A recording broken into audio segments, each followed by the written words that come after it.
Hello student, today in this video we will discuss about the types of cooperative societies. Types of cooperative societies class 11 chapter 2. Chapter name है हमारा forms of business organization, subject business study. इससे पहले वाली video में हमने पढ़ा था meaning of cooperative societies and features of cooperative societies. Cooperative societies का मीन्स क्या है और उसके फीचर्स क्या है। ठीक है, कोऑपरेटिव सोसाइटीज जैसा कि उसके नेम से ही क्लियर हो रहा है कि कोऑपरेटिव मीन्स एक दूसरे को कोऑपरेट करना, सहयोग करना, और एक सोसाइटी का मीन्स एक संगठन तैयार करना, एक समूह तैयार करना जिसके बेसिस पर हम अपने किसी भी टारगेट को, किसी भी क्या नाम है, जो भी हमारे वो है टारगेट है, उस टारगेट को फुलफिल कर सके। तो यहाँ पर क्या होता है, जब एक समूह में, एक सोसाइटी में लोग एक कॉमन पर्पस से इंक्लूड होते हैं, ज्वाइंट होते हैं, तो वो कॉमन पर्पस को फुलफिल करने के लिए इस तरह की सोसाइटीज को जनरेट किया जाता है। ठीक है, यहाँ पर कह रहा है types of cooperative society. There are the various types of cooperative societies. यहाँ पर बहुत सारे तरह की कोऑपरेटिव सोसाइटीज हैं based on the nature of their operations. वो किस पर बेस्ड है? उसके ऑपरेशन के नेचर के बेस्ड है। जो भी जितनी भी कोऑपरेटिव सोसाइटीज हैं वो कहीं ना कहीं उनके नेचर के ऑपरेशंस के बेसिस पर बेस्ड हैं। ठीक है, या ये कह सकते हैं कि उनका जो ऑपरेशंस है वो उनके नेचर के बेसिस पर उनको ऑपरेट किया जाता है। ठीक है, they are described below. They are described below कहने का मीन्स क्या है कि जो हमारी कोऑपरेटिव सोसाइटीज हैं वो बहुत तरह की कोऑपरेटिव सोसाइटीज हैं जो बेस्ड ऑन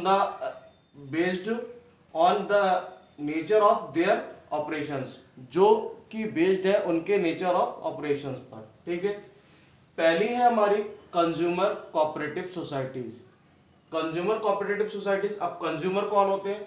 कंज्यूमर वो पर्सन्स होते हैं जो किसी भी गुड्स का कंज्यूमशन करते हैं, गुड्स को कंज्यूम करते हैं। ठीक है, मान लो एक पर्सन है जो एक मैन्युफैक्चरिंग में इन्वॉल्व है। ठीक है, अब वो गुड्स को मैन्युफैक्चर तो कर रहा है, लेकिन अब वो गुड्स को, जो मैन्युफैक्चर किया हुआ गुड्स है, उस गुड्स का क्या करेगा? तो वो क्या करेगा, वो मार्केट में उसको लेकर के आएगा और मार्केट में लोग उसका कंजम्पशन करेंगे, उसको खरीदेंगे और उसको यूज करेंगे। खरीदना जो कस्टमर्स होते हैं वो कस्टमर्स ही उसके क्या नाम है यहाँ पर, तो ये यहाँ पर कंज्यूमर्स क्या है? Consumer cooperative societies, customers cooperative societies है। कस्टमर को ही हम कंज्यूमर कॉल करते हैं। ठीक है, तो अब इसमें क्या रहा है, society form to provide good quality product at reasonable price rates, protecting the interest of consumers. जो हमारी कंज्यूमर कोऑपरेटिव सोसाइटीज होती हैं वो क्या करती हैं? Societies form to provide good quality product. इस तरह की जो सोसाइटी जनरेट होती है वो क्या करती है? प्रोवाइड कराती है एक अच्छी क्वालिटी का प्रोडक्ट। जो भी गुड्स रिक्वायर्ड है तो वो अपनी सोसाइटी, जो भी इस तरह की सोसाइटीज उन्होंने जनरेट की है, तो वो क्या करती है, उसको एक अच्छी क्वालिटी का गुड्स प्रोवाइड कराती हैं एट रीजनेबल रेट्स, एक रीजनेबल रेट्स पर। ठीक है, protecting the interest of consumers. जो भी कंज्यूमर्स का इंटरेस्ट होता है उस इंटरेस्ट को भी प्रोटेक्ट करती हैं। कहने का मीन्स क्या है कि कंज्यूमर कोऑपरेटिव सोसाइटीज हमारी वो सोसाइटीज हैं जो हमारे कंज्यूमर्स को फैसिलिटेट करती हैं, उनको फैसिलिटीज प्रोवाइड कराती हैं, उनके लिए एक रीजनेबल प्राइसेस पर गुड्स को प्रोवाइड कराती हैं। ठीक है, और उनको उनके पर्टिकुलर इंटरेस्ट को प्रोटेक्ट करती हैं। ठीक है, जैसे इन्होंने यहाँ पर मेंशन किया हुआ है, protecting the interest of consumers. जो भी उनका कंज्यूमर्स का इंटरेस्ट होता है उस इंटरेस्ट को प्रोटेक्ट करती हैं। ठीक है, सेकंड है प्रोड्यूसर्स कोऑपरेटिव सोसाइटीज। अब देखो वहां पर किसके बारे में हमने बात की थी? अबाउट द कंज्यूमर्स, उन कस्टमर्स के बारे में बात की थी जिनके लिए गुड्स का प्रोडक्शन किया जा रहा है। तो उसके लिए उन्होंने एक सोसाइटी बनाई हुई है जिसके बेसिस पर उनको ये सोसाइटीज क्या करती है? प्रोटेक्ट करती है कंज्यूमर्स के इंटरेस्ट को, और उसके साथ साथ में उनको एक रीजनेबल प्राइसेस पर गुड्स प्रोवाइड कराती हैं। अब यहाँ पर उसी तरह से एक सोसाइटी किसके लिए? प्रोड्यूसर्स के लिए, जो गुड्स का प्रोडक्शन करते हैं, ठीक है, उनके लिए भी एक सोसाइटी बनी हुई है।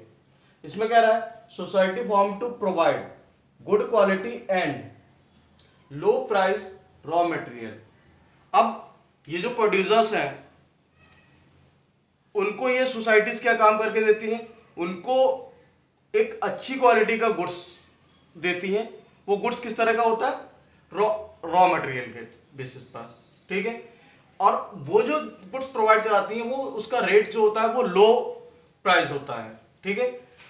Raw material and other inputs protecting the interest of producers. अब जिस तरह से कंज्यूमर्स को सपोर्ट करने के लिए एक सोसाइटी तैयार की गई, उसी तरह से प्रोड्यूसर्स को सपोर्ट करने के लिए भी एक सोसाइटी जनरेट हुई। इस सोसाइटी का काम क्या है? जैसे कंज्यूमर्स को उन्होंने प्रोटेक्ट करने के लिए, उनको रीजनेबल प्राइसेस पर गुड्स दिलाने के लिए, उनके जो इंटरेस्ट है उस इंटरेस्ट को प्रोटेक्ट करने के लिए उन्होंने वो वर्क कर रही हैं। उसी तरह से प्रोड्यूसर्स के लिए भी, जो प्रोडक्शन करते हैं गुड्स का, उनको भी इस तरह से चीज़ें या गुड्स इस तरह से प्रोवाइड कराते हैं। गुड्स कौन सा होता है उनका? वो रॉ मटेरियल होता है जिसको वो फिनिश गुड्स में कन्वर्ट करते हैं, या ये कह सकते हैं कि वो गुड्स जिसके बेसिस पर वो एक नया प्रोडक्ट तैयार करते हैं, ठीक है। तो उस प्रोडक्ट को तैयार करने के लिए उनको क्या होता है? रॉ मटेरियल की रिक्वायरमेंट होती है। तो ये इस तरह की प्रोड्यूसर कोऑपरेटिव सोसाइटीज जो होती हैं वो उनको रॉ मटेरियल प्रोवाइड कराती हैं और एक अच्छी क्वालिटी का रॉ मटेरियल प्रोवाइड कराते हैं, जिससे कि जो गुड्स प्रोडक्शन हो, गुड्स का प्रोडक्शन हो, वो अच्छी क्वालिटी का गुड्स प्रोड्यूस हो, ठीक है। और उनका जो रेट होता है वो भी लो प्राइस होता है, ठीक है। और जो भी उसके प्रोड्यूसर्स के कॉमन इंटरेस्ट होते हैं उन सारे इंटरेस्ट को क्या नाम है, हेल्प करती हैं, ठीक है। नेक्स्ट पॉइंट आता है मार्केट कोऑपरेटिव सोसाइटीज। अब मार्केट कोऑपरेटिव सोसाइटीज भी एक तरह की जनरेट होती हैं, ठीक है। अब ये मार्केट कोऑपरेटिव सोसाइटीज को किसको ज्यादा प्रोटेक्ट करती हैं? इसमें कह रहा है societies form to provide services related to marketing of products by small producers. अब मार्केट के अंदर क्या है? दो तरह के व्यापारी होते हैं। एक वो व्यापारी होते हैं जो होलसेल और बड़ी मात्रा में गुड्स का, बल्क में गुड्स का प्रोडक्शन करते हैं, ठीक है, और मार्केट में उसको लेकर के आते हैं, लॉन्च करते हैं, ठीक है। एक वो भी प्रोड्यूसर्स होते हैं जो स्मॉल इंडस्ट्रीज लेकर के बैठे हुए हैं, छोटी छोटे इंडस्ट्रीज लेकर के बैठे हुए हैं, छोटी छोटी फैक्ट्रियां लेकर के बैठे हुए हैं। वो एक स्मॉल क्वांटिटीज पे गुड्स का प्रोडक्शन कर रहे हैं, ठीक है। अब उनको सरवाइव करने के लिए एक मार्केट की रिक्वायरमेंट होती है जिसमें वो अपने गुड्स को मार्केट के अंदर लॉन्च कर सके और मार्केट में उसको सेल आउट कर सके। तो जो ये होती हैं सोसाइटीज होती हैं मार्केट कोऑपरेटिव सोसाइटीज। तो मार्केट कोऑपरेटिव सोसाइटीज उन स्मॉल इंडस्ट्रीज या उन स्मॉल बिजनेसमैन को, उन स्मॉल प्रोड्यूसर्स को हेल्प करती हैं जो कि मार्केट के अंदर अपने आप को सरवाइव कर सकें, ठीक है। उनके सर्वाइवल के लिए, उनका मार्केट में सरवाइव कराने के लिए क्या करती हैं? इस तरह की, क्योंकि लार्ज स्केल वाले जो बड़ी बड़ी कंपनीज हैं, बड़ी बड़ी इंडस्ट्रीज हैं, जो बड़ी बड़ी फैक्ट्रियां हैं, वो क्या है? वो ऑलरेडी स्टेबलाइज्ड है और उनका मार्केट के अंदर अच्छा चलन है, ठीक है, या ये कह सकते हैं कि उनकी मार्केट के अंदर अच्छी डिमांड है। अब जो नए वो आ रहे हैं, प्रोड्यूसर्स आ रहे हैं या स्मॉल क्वांटिटी का गुड्स लेकर के वो चल रहे हैं, उनका बहुत लार्ज स्केल पर प्रोडक्शन नहीं है, तो वो क्या करेंगे? अब वो उनके कंपैरिजन में, उनके कंपटीशन में वो अपने आप को स्टैंड नहीं कर पाएंगे, ठीक है। तो उनको स्टैंड कराने के लिए इस तरह की कोऑपरेटिव सोसाइटीज तैयार की जाती हैं जो कि स्मॉल प्रोड्यूसर्स को मार्केट के अंदर एक प्रॉपर वे में एक प्लेस दे सके कि जो अपने गुड्स को इजीली मार्केट के अंदर सेल आउट कर सके, ठीक है। नेक्स्ट आता है हमारा फार्मर्स कोऑपरेटिव सोसाइटीज। अब फार्मर्स कोऑपरेटिव सोसाइटीज कौन सी हैं? सोसाइटीज हैं। फार्मर कोऑपरेटिव सोसाइटीज हमारी वो सोसाइटीज हैं जो फार्मर्स को हेल्प करती हैं, ठीक है। किसके बेसिस पर फार्मर्स को हेल्प करती हैं? अब इसमें कह रहा है society form to provide farmers better input at reasonable. ये हमारा फार्मर्स कोऑपरेटिव सोसाइटीज थी। अब बात आती है हमारी credit cooperative societies. Credit cooperative societies का क्या रोल होता है? societies established to provide the financial assistance to its members at very reasonable terms।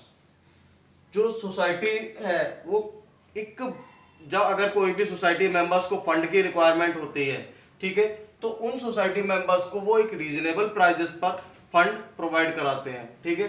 जैसे मार्केट में मान लो रेट ऑफ इंटरेस्ट चल रहा हो 10% से, तो यहाँ पर ये लोग रेट ऑफ इंटरेस्ट कितना चार्ज करेंगे, 8%, 6%, 7%, एक रीजनेबल रेट ऑफ इंटरेस्ट से उनको फंड प्रोवाइड कराएंगे अगर जो भी सोसाइटी के मेंबर्स हैं।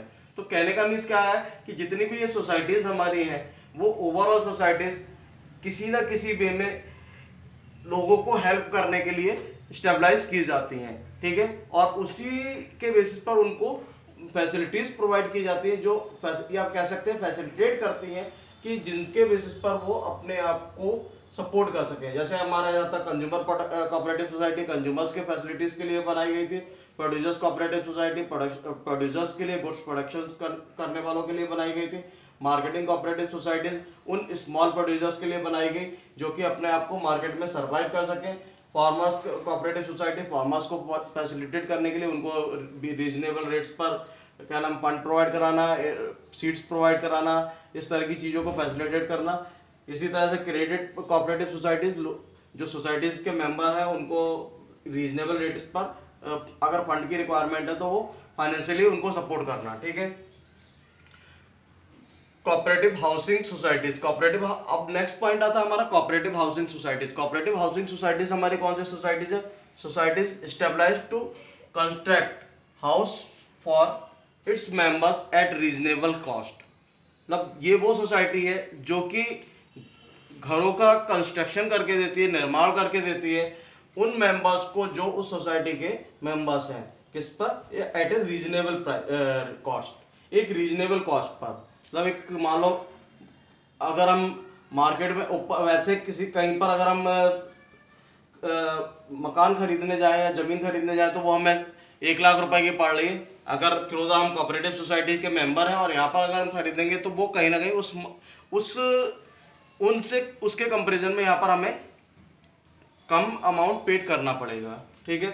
इसके कुछ एडवांटेजेस हैं, एडवांटेजेस ऑफ कोऑपरेटिव सोसाइटीज। कौन कौन से कोऑपरेटिव सोसाइटी का एडवांटेज है, इक्वलिटी इन वोटिंग राइट्स, जो भी इसके मेंबर्स सेलेक्ट किए जाते हैं उन मेंबर्स के सिलेक्शन के लिए जो वोटिंग राइट होता है वो सबको इक्वली वोटिंग राइट होता है। जो भी मेंबर्स, जितने भी मेंबर्स हैं सबको इक्वल वोटिंग राइट्स है कि वो सभी वोट कर सकते हैं, ठीक है।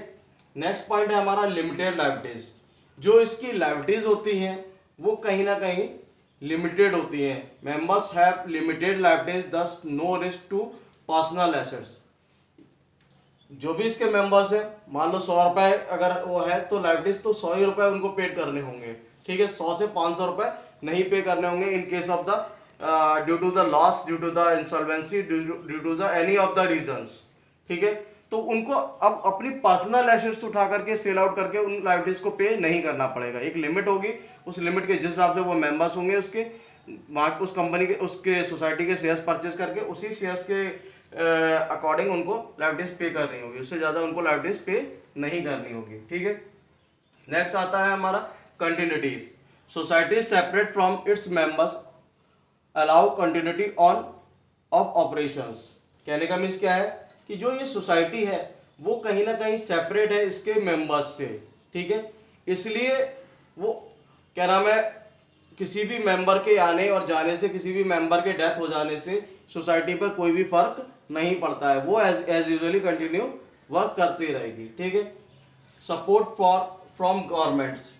इस तरह की जो सोसाइटीज होती हैं उन सोसाइटीज को गवर्नमेंट भी सपोर्ट करती है। किस वे में, society separate from its members government provide support to societies in the form of lower taxes.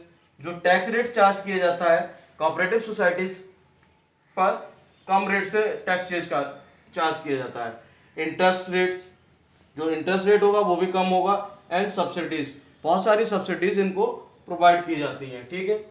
Easy of formation, जो कोऑपरेटिव सोसाइटीज होती हैं वो फॉर्मेट करने में बहुत इजी होती हैं।